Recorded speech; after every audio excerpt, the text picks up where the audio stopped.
Some stories hit you so hard they make you lean in a little closer.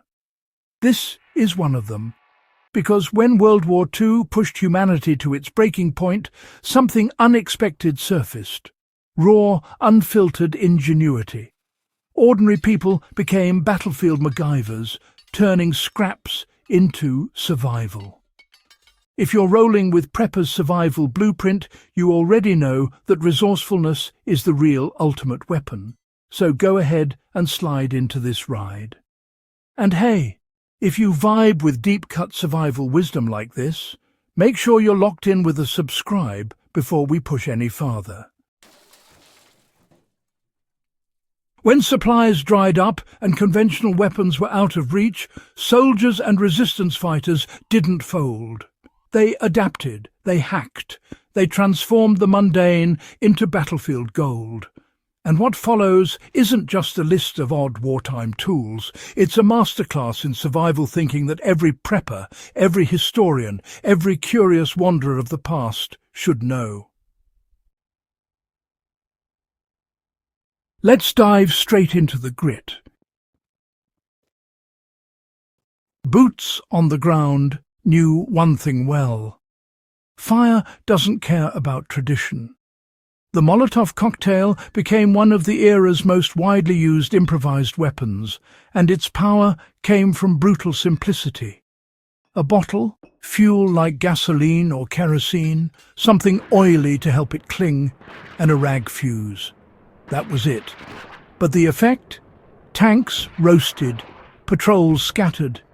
Resistance fighters across occupied Europe and Soviet soldiers on the Eastern Front wielded these makeshift firebombs with devastating effect. This was the definition of using what you had, not wishing for what you didn't. A helmet wasn't just a dome of steel. It was honestly a multi-tool just waiting for a bit of imagination. Soldiers filled them with rocks or sand and swung them like blunt force sledgehammers in close quarters. They stuck them on sticks above trenches to bait snipers into revealing their positions. And, believe it or not, some even turned them into night alarms, laying helmets with stones inside to rattle when enemy scouts crept too close. One piece of gear, 3 survival tricks. Now, that's prepper thinking ahead of its time. That trusty foldable shovel every soldier carried, well, it didn't stay a shovel for long. Troops quickly learned those sharpened edges could slice, and the flat of the blade could crush with a startling force. German and Soviet frontline accounts describe soldiers filing the edges down until the shovel worked just like a lightweight axe. Entire drills existed just for shovel combat. When bullets were gone and bayonets broke, that humble entrenching tool kept people alive. Long before high-tech gadgets existed, fighters knew how to squeeze power out of whatever they found. Resistance groups scavenged radios, batteries, copper wire, and broken appliances to make improvised detonators. Using a simple electrical spark, they created time blasts or remote triggers. What looks outdated today was cutting-edge sabotage then. These hacks crippled enemy supply lines and fueled entire underground movements from the shadows. Socks loaded with stones used as silent knockout tools. When it got desperate, people got inventive.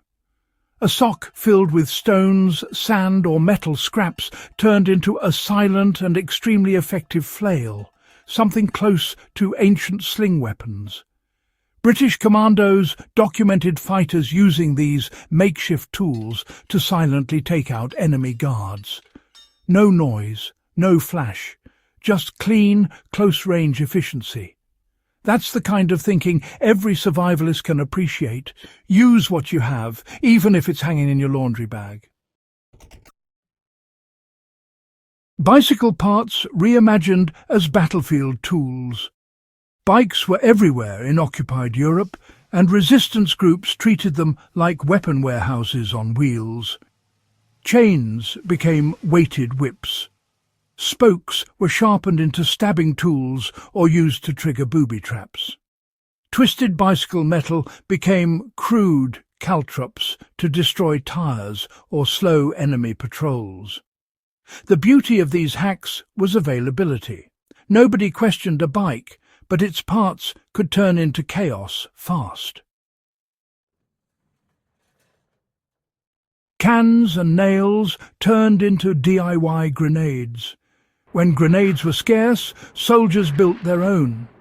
Ration tins filled with nails or shrapnel, packed with black powder or salvaged explosives, became deadly close-range weapons. These improvised grenades weren't elegant, and they weren't safe, but they were decisive.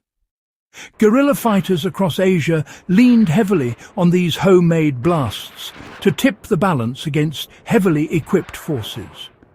This was survival done the hard way, but done nonetheless. Everyday tools reinvented as hidden knives. Concealment was survival for many resistance agents. Razor blades slipped into combs, knives built into walking sticks, and kitchen utensils filed into stabbing points. All were carried in plain sight. The idea wasn't to go looking for a fight, but to never be caught empty-handed. When living behind enemy lines, a disguised blade could be the one thing that changed fate. Even clothing joined the fight.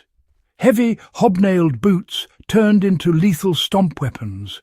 Belts with metal buckles became brutal flails. Straps were used as improvised garrots. Prisoners of war escaping captivity often relied on nothing but their belts to defend themselves or break free from restraints. These weren't glamorous tools, but they were effective. And you know, effectiveness is what survival is all about. What ties all 9 of these hacks together isn't the weapons themselves. It's the mindset, ingenuity under pressure, resourcefulness when everything's stripped away, the ability to look at a shovel, a bottle, a bicycle, even a sock, and see possibility instead of limitation. That's the mindset every prepper needs today, just as much as World War II fighters needed then. If you found value in these wartime survival insights, make sure you hit that subscribe button and share this video with someone who loves history, preparedness, or just pure human ingenuity.